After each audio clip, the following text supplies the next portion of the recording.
राज party से star प्रचारक के रूप में नियुक्त की गई हूँ। उसके माध्यम से मैं सभी कुछ विधानसभा में अब पार्टी का संदेश लेके जनता के बीच जा रहे हैं। हम 43 सीट्स में हमारा राज पार्टी सभी वर्गों को, सभी समाज के लोगों को लेते हुए हमने अपने कैंडिडेट्स दिए हैं और उम्मीद करते हैं कि जिस तरह से जिस संघर्षों के साथ हमारा राज पार्टी का सर्वाधिवासी समाज के बैनर पे गठन हुआ है, जो सामाजिक आंदोलन के लिए तत्पर रहने की आज कई कारणों से हमें एक पार्टी बनानी पड़ी, जिसमें आदिवासी क्षेत्र और छत्तीसगढ़ अंचल के SC, ST, OBC and central वर्ग को जो घटनाएँ आ रही थी उनके संबंध में हमारी परेशानियाँ उनके पास के लिए हम लड़ाई लड़ना चाहते हैं। दोनों राष्ट्रीय पार्टियों का जिस तरह से काम करने का तरीका है उससे लग रहा है केवल उद्योगपति और ठेकेदार की दोनों पार्टी को चलाते हैं और आवाज़ बनी जाए। इसलिए हमने जिन प्रत्याशियों को उतारा है वो हम उम्मीद करते हैं कि सर्व समाज को लेकर हुए छत्तीसगढ़ के विकास में अपनी नई तरीके से योगदान देंगे। हाँ, ये बहुत अच्छा प्रश्न किया आपने, क्योंकि ये बहुत ही नई पार्टी के रूप में उभरी है और लोगों में उत्साह ज़रूर है, जिनसे हम मिले और हमने अपनी बात रखी। और चूँकि सिंबल कोशिश है कि आखिरी छोर तक पहुंच पाए, ये मैं अभी तो नहीं कह सकती कि कहाँ तक पहुंचेगा, पर ये शुरुआत है और लोगों ने अच्छा समर्थन दिया है। दोनों पार्टियों से लोग उठ चुके हैं, नया एक विचार उनको चाहिए, एक नई आप देख रहे हैं कि कहाँ से बड़े राष्ट्रीय पार्टी बड़े स्टार प्रचारकों को लाती है। क्या उन स्टार प्रचारकों के आने से यहाँ का विकास हो गया? वोट ज़रूर ले गए, विधायक ज़रूर बन गए, पर हम तो वही ले लेंगे। तो लोकल विषय को लेते हुए हम ये बहुत बड़ा सही बात कही आपने, क्योंकि स्टार प्रचारक आते हैं, शायद मुझे तो लगता है स्थानीय विधायक भी नहीं आते होंगे। जहाँ तक मैं समझती हूँ, के क्षेत्रों में सुनने में आया है कि मैं खुद देखा था कि अरे ये विधायक तो आज चुनाव की पहली बार आ रहा है। तो इस तरह से झूठे वादे सीधे साधे लोगों के बीच ना किए जाएं। और हमें लगता है कि स्टार प्रचारक एक पल के लिए तो बहुत अच्छा लगता है, पर 5 साल सबको अपना भविष्य देखना है, देश को अपना भविष्य देखना है, खुद का, लोगों का, स्थानीय लोगों का अपना भविष्य देखते हुए सही निर्णय लेना।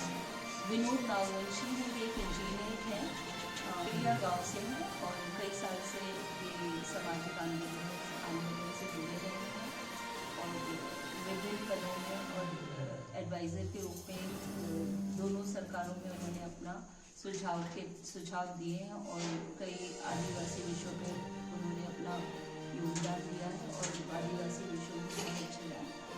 ये एक शुरुआत है। हमारा प्रत्याशी नया ज़रूर है, पर वो यहीं का है। यहाँ के कई आंदोलनों में बहुत रूप से उसने अपने सहयोग किया है और मुझे लगता है कि उसका उनको फ़ायदा मिलना चाहिए। वो एक जुझारू युवा नेता है और बात रखने में सक्षम है। जो विधायक विधानसभा जाते हैं पर बोलते नहीं, उससे तो कई गुना बैठे हैं। अभी से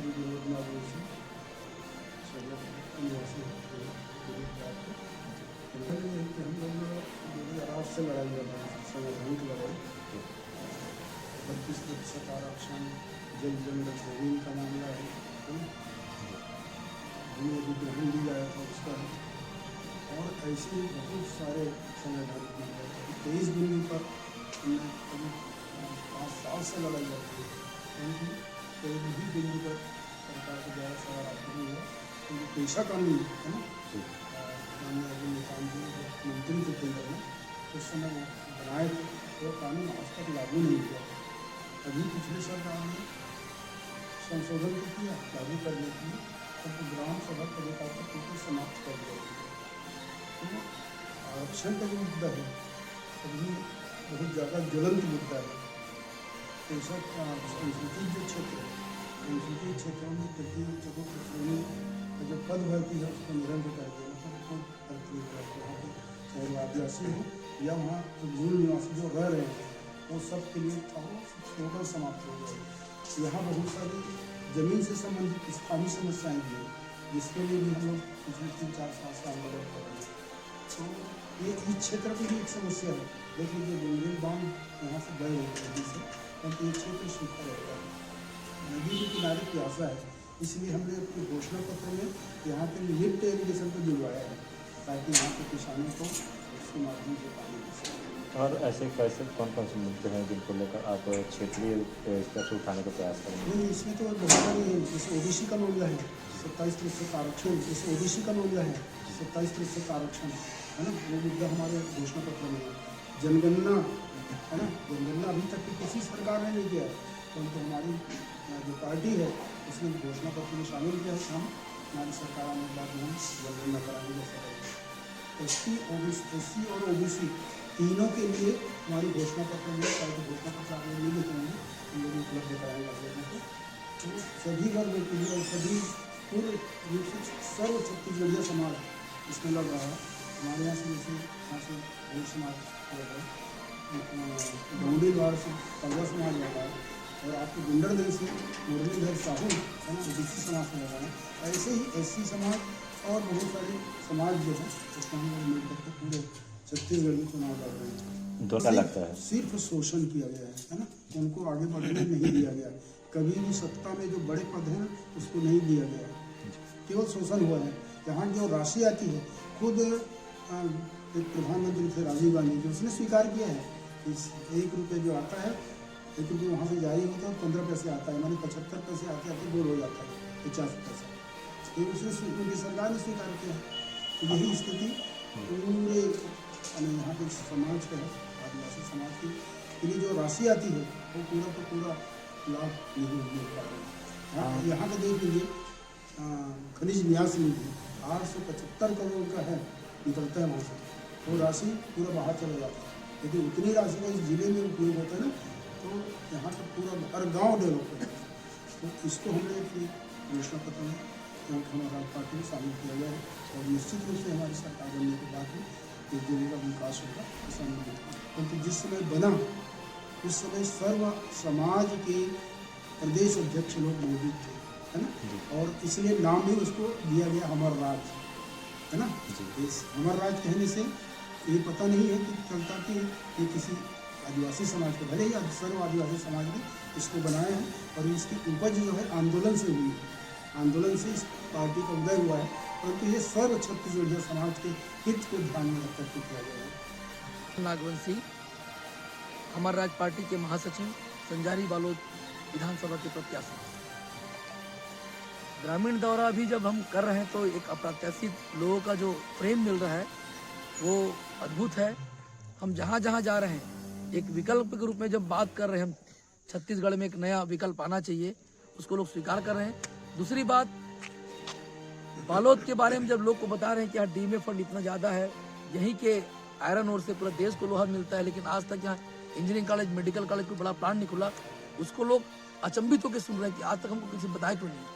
इस बात को हम बताते हैं जब लोगों से मिल रहे हैं कि दोनों राष्ट्रीय पार्टी ने अब तक राज तो किया लेकिन विकास नहीं किया। छोटी छोटी बातों को लेकर जो इन लोगों ने प्रपंच फैलाया वो ऑलरेडी बजट की चीज़ें हैं, लेकिन नैतिक रूप से शिक्षा, स्वास्थ्य और विकास के लिए कोई काम नहीं किया। उस बातों को जब हम दोहरा रहे हैं तो पूरे छत्तीसगढ़ के लोग एक नया विकल्प के रूप में अमर राज पार्टी का स्वागत कर रहे हैं। आप अगर बालोद की बात कर रहे हैं तो यहाँ तीनों विधानसभा हमारे प्रत्याशी कर रहे हैं और अच्छा परफॉर्मेंस है, लेकिन हम पूरे राज्य में भी चुनाव लड़ रहे हैं, बीजापुर से लेकर सरगुजा तक, खुज्जी से लेकर सरायपल्ली तक, और सभी जगह परिणाम अच्छे हैं। हम सत्ता में काबिज होंगे या हमारे एक बार सत्ता नहीं चल पाएगी, ये संकल्प है, गारंटी है। रही बात बालोद का, तो यहाँ जब से भिलाई स्टील प्लांट खुला, ये देश का बड़ा स्टील प्लांट है जिसका पूरा लोहा महामाया, दिल्ली, राजरा माइंस जाता है। ये एक योजना की बात है कि आज तक बाहर के लोग नौकरी किए, कमाए, चले गए, लेकिन लोकल लोग आज खदान बंद होने से जो व्यवधान झेल रहे हैं उसकी कभी सरकार ने चिंता नहीं की। मैं इसी बात को फिर दोहरा रहा हूँ कि बालोद का डीएमएफ फंड राज्य में सबसे ज़्यादा है, लेकिन आज तक विकास या मूलभूत संरचना कोई कार्य नहीं किया, रोजगार पर कोई कार्य नहीं किया, जिसके लिए हम संकल्पित हैं। CSIDC, खादी ग्राम उद्योग, नाबार्ड और जिला व्यापार उद्योग से हम सभी बेरोजगारों को रोजगार देने का प्रयास करेंगे और जब तक उनको रोजगार नहीं मिलता तब हम 3000 रुपये भत्ता प्रदान करने के लिए भी संकल्पित हैं।